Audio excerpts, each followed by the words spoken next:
This segment of In the Groove is proudly supported by Suzanne Altabello, Realtor Dave Perry Miller.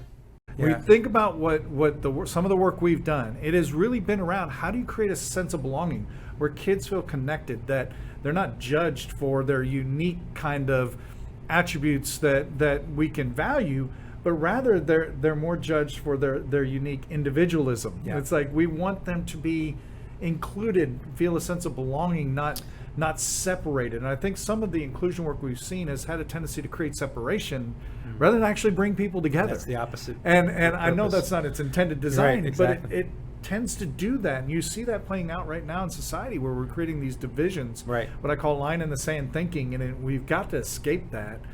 And for me, the work around belonging, just it resonated immediately. It's like, that's it. I want every child. I don't care the circumstances of their birth. I don't, as you know, mine was pretty significantly difficult. Right. I don't care if it's related to their race, to their gender, to their preferences, whatever. I want every child to feel safe and a sense of belonging that leads to their production. Yes. I mean, that's what it matters. I'm an educator. Sure. The ultimate result is I want them to produce and leave my system and be very successful. That's Absolutely. the ultimate end game for us. And so I think that's where we center around it's obviously people value diversity, but it's not about valuing diversity. It's about creating a sense of belonging that matters the most. I think one of the key words that you said is dignity, dignified. Yeah.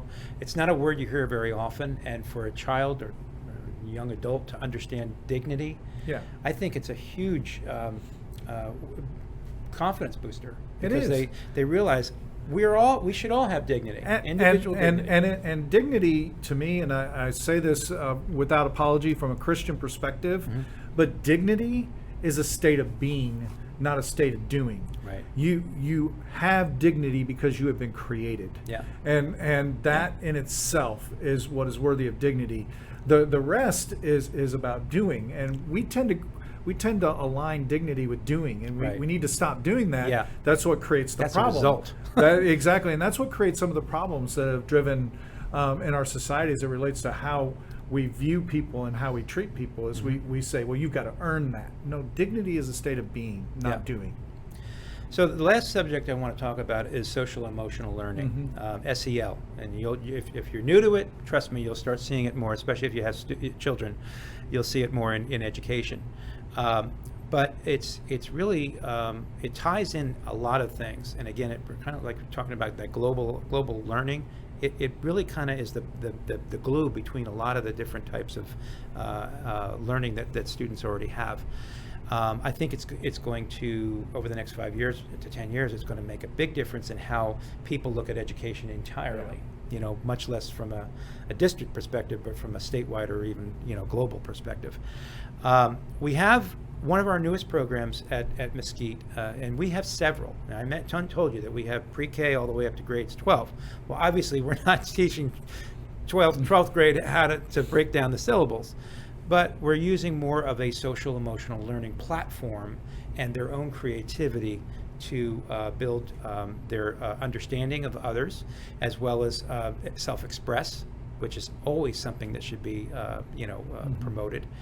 And so this program is called Identity of Music, and we come in and create songs with the students, and they create their own lyrics, and then eventually they have to perform it. So they're getting different aspects of it, but it's not from a technical, we're not saying, hey, use this G chord over this melody, and it's not that. It's really just, what triggers you? What inspires you? What feelings do you have that's going to be able to be processed through that melody or that lyric? So with that said, and this is something that we kind of, morph together, from conversations that we have, where do you keep the artist outreach in perspective, but overall, where do you see the whole SEL program going in this kind of learning? I think, SEL can be boiled down to one word, and it's wellness.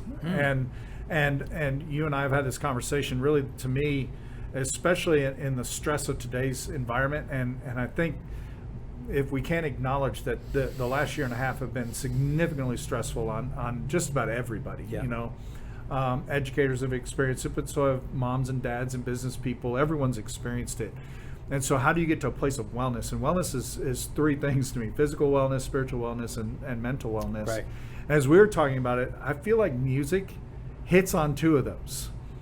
And you know, not everyone is going to approach their wellness through music, but I think many may. And they just don't know it. And it's like getting into a good place spiritually and mentally through music Right. could be very powerful Sure. in terms of making your work better, making Right. your life better, you know. And so I'm excited to go on this adventure of exploring how can we create a wellness platform around music that perhaps only 10% of my employees will access, and perhaps 25% of my kids. But that's still a lot. It's a lot, and it is their means to wellness. Yeah. My means to wellness is I want to get out, I want to put on the headphones, I want to listen to music, ride my Peloton, or do the lawn. That's Sure. right. That's my space, and I won't tell the other things I do. But that's really my space for mental and spiritual wellness. Yeah.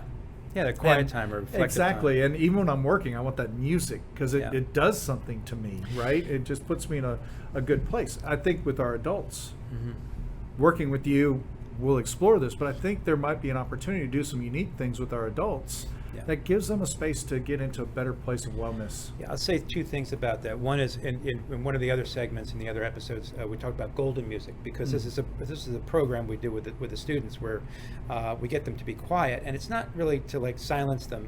Okay, it's not level 0. It's really teaching them how to listen, because when in silence you're going to hear things like the air conditioner, and Right. you're really forced to listen more. But it's also reflective time and Interesting. inspiration time. So that's Right. essentially what it's another version of music, the golden music, but you're using various musics Oh yeah, to be able to. Some of it's like hype music, Yeah, it might right? be- It's yeah, it like might be some hard of it's rock, quiet, exactly. And it's interesting. I can be doing the lawn, and it might be lately "Sabotage" by Beastie Boys from Yeah. way back, right? Right. But other times it's some quiet Might be country listening music. to a hymn or something. You Sometimes never know. it's a hymn. It Right, is actually. exactly. It's religious music, and it's Right. I'm doing the same thing, but Yeah. I need something different for me in that moment. I don't always want hype music. I don't always want religious music. I want things that put me in a good place mentally and spiritually. Yeah, And so- during the artist outreach trainings with our staff, I often will remind them that you're about reflection. Right. What the arts does is helps people reflect. So Mhm. don't forget that when you're in the classroom, Right. because you'll make that one difference to maybe that one child for that Yeah, day. absolutely. And that goes a long way. The other thing I was going to say about that newest program potential is that I think as adults, and certainly over the last year and a half with COVID, in the education world, but everywhere, we've all had a lot of extra stress. But in the education world, it's been incredibly difficult because you have students online, you have students in front of you, you're trying to give them both the same amount of attention. And that's not just our perspective, that's universal. Yeah. I think every teacher has experienced that. But we have so much administration in our worlds, not in just education, but everywhere. We have so much administration. I don't know anyone that I talk to anywhere that is not super busy these days. Mhm. And I think a lot of it is just administration. So you've got to find those quiet times. You've Yeah. got to find reflective times. 100%. And I think one of the things that I would like to see, and this sounds like a bit of personal social diatribe, but get off the social media platforms for a while, get out of that television for a while, and because it's filled with a lot of negativity. Yep. Forget I'm not judging it. You do what you want with that, but everyone should have to acknowledge there's a lot of negativity in For that sure. space. And get into a positive space for a while. Yeah. At least give yourself 10 minutes a day. I agree. Just get into a positive space. And I think from a wellness perspective, an SEL perspective, I think music can bring people to that pretty quickly. Yep. Not everybody, because not everybody's into music like I am. But Right.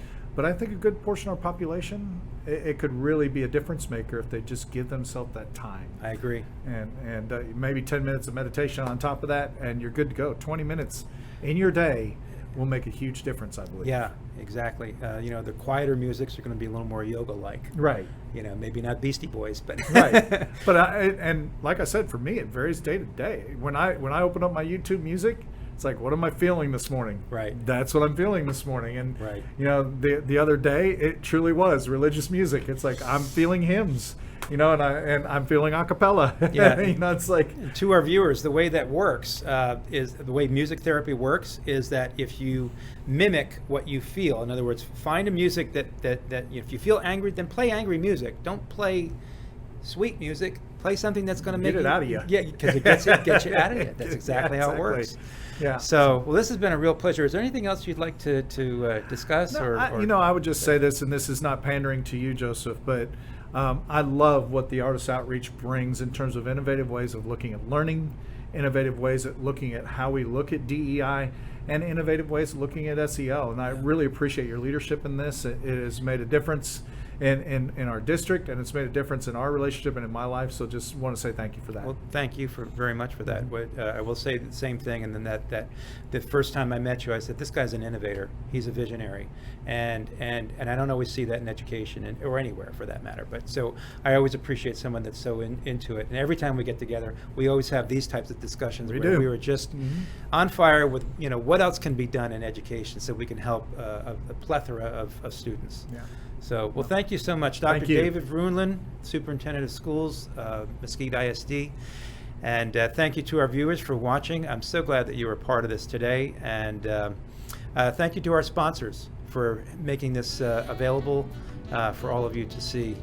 And we hope to see you soon. I'm Joseph Vincelli. I'm the Chief Executive of the Artist Outreach and the host of In the Groove.